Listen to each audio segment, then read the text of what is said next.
super excited to talk about you as an artist, Anthony. Thank you. I'm looking forward to hearing about your creative process, your inspirations, how you've handled the pandemic, and what you're looking forward to next. So, if we begin, if you'd Yeah. like to share a little bit about yourself and how you became an artist. Yeah, sure. I'm Australian, born in Australia, and I moved to Paris about 12 years ago now. And I started painting ever since I've been very young, and then I stopped, and I became a chef, and I worked in a bunch of French restaurants in Australia and travelled. And then I won a couple of painting prizes that took me to New York. And then one that finally took me here to Paris. And then I stayed here in Paris, and I've been here, yeah, like I said, for the last 12 or so years.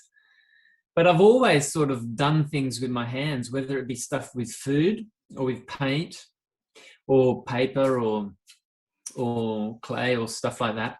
And it's something that makes me there's a balance between the intellectual and the physical part of doing something.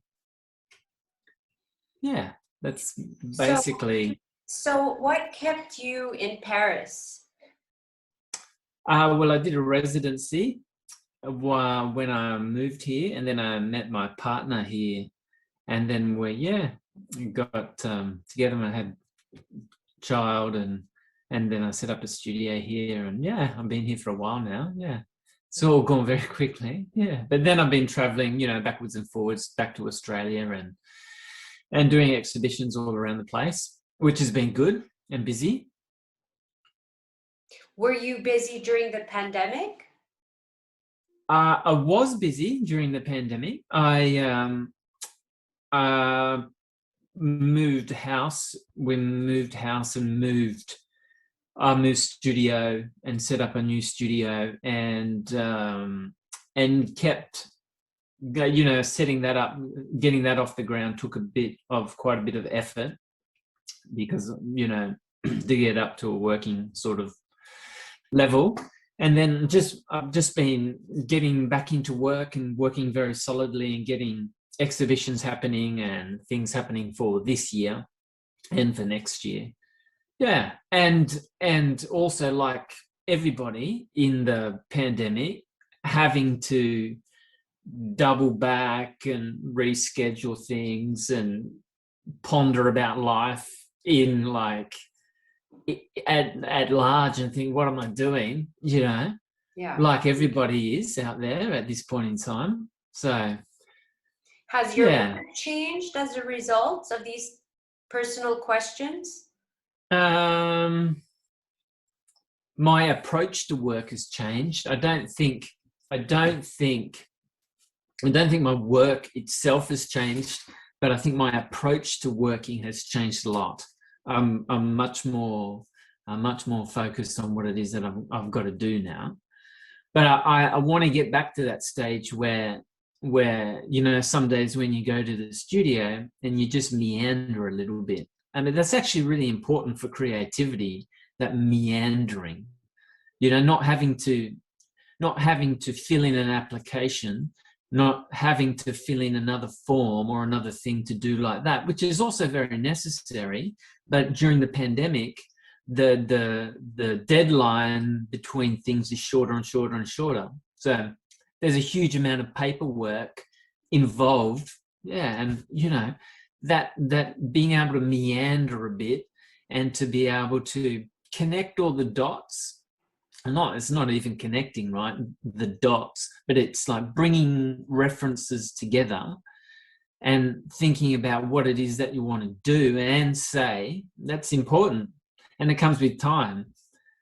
True. And does that have a lot to do with your creative process in itself? Do you start a work with an idea, or does the idea kind of result from this meandering that you describe? An idea, definitely. Yeah, but the ideas come by more of that meandering. That's what it does. Hey, that's the essence of creativity. Actually, all of the things come when you've got this time to. It's not chilling. It's not like relaxing. It's like this active introspection that sort of you're thinking about all these different things, maybe things that you read, maybe things that you saw, maybe a phrase, right? For me personally, it could be like a phrase of what you hear in the newspaper or what somebody said. And more often than not, you react against that and you go, no, no, no, no, no. Or you say, yes, yes, yes, that's great. Yeah, yeah, that's a great idea. And the more of that meandering time that you have, the more you get those moments where you go, oh, yeah, yeah, that's right, cool. Yeah, so, hopefully we're going to have some more of those this year. I hope so. Yeah. Anthony, I'd love to ask you a little bit about your paintings, your work in itself. What kind of themes do you explore, or are you constantly changing that?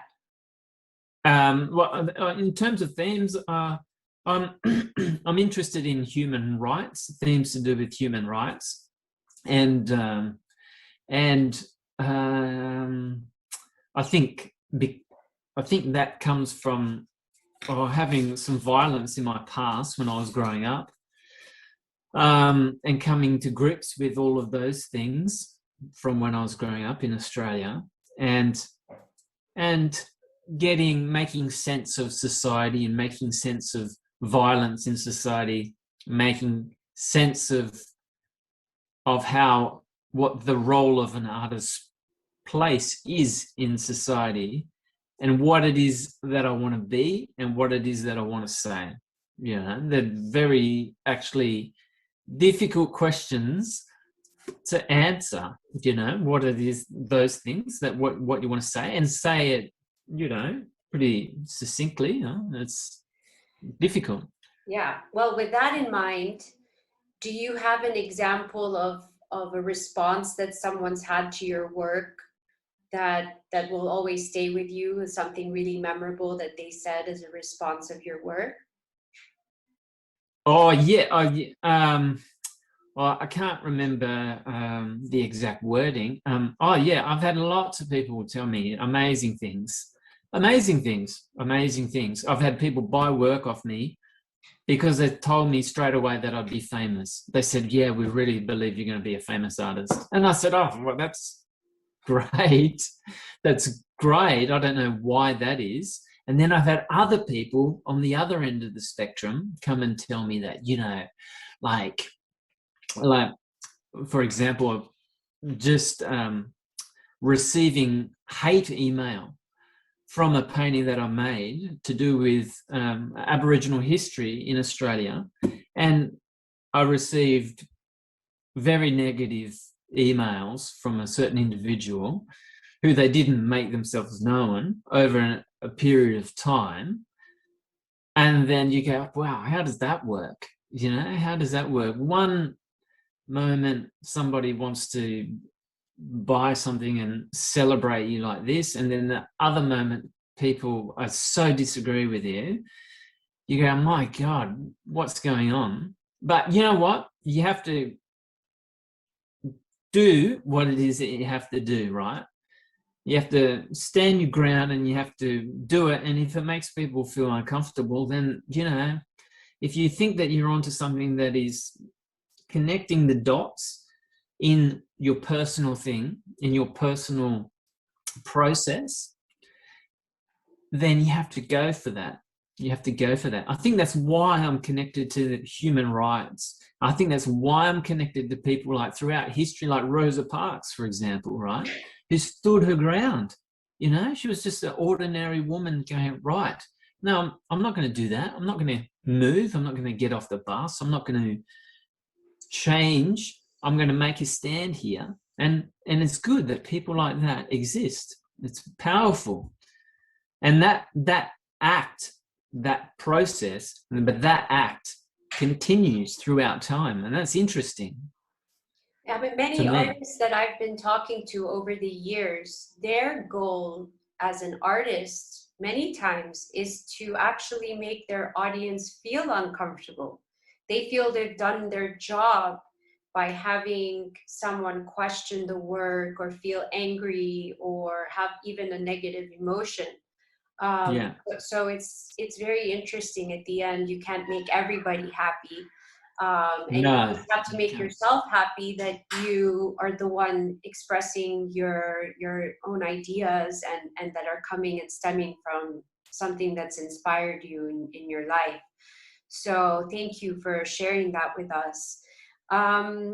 So Anthony, moving on, Yeah. how do you feel about the art world and how it's evolving so quickly with technology and with so many platforms? Yeah. I don't know actually. I mean, I think that evolving markets are always good. I mean, I think that everything is evolving, whether it be a cause of technology or ideas, because it relates to ideology. Um, I don't know. The thing is that yeah, a new market or a new possibility is only as good as the people that run it, right?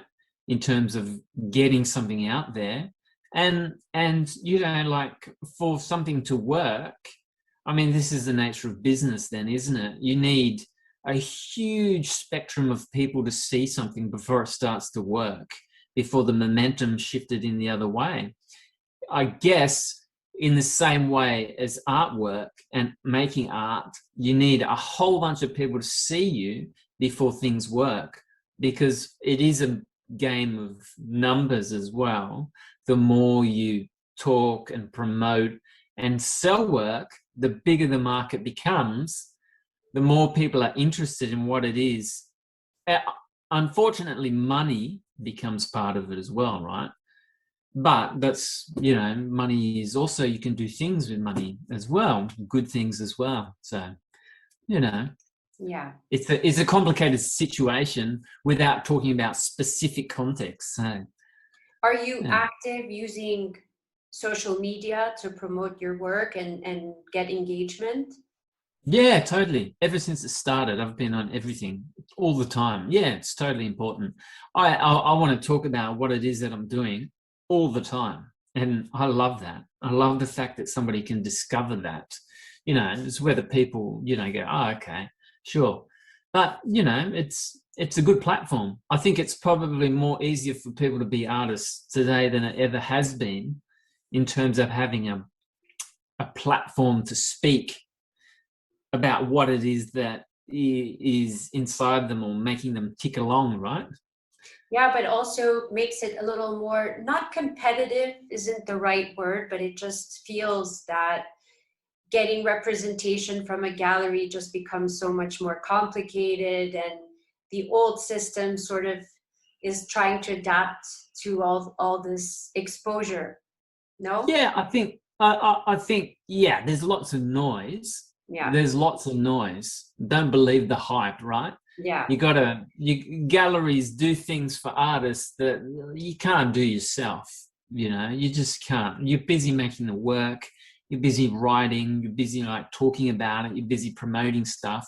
But galleries, they do amazing job of promoting artists, getting people in, sending stuff out, the nuts and bolts of everything. Yeah, it's super important. Creating the environment of how to present the work, I think is just such a beautiful way that galleries work with artists. It's one of my favorite parts, and one of the things I miss the most about going regularly to galleries.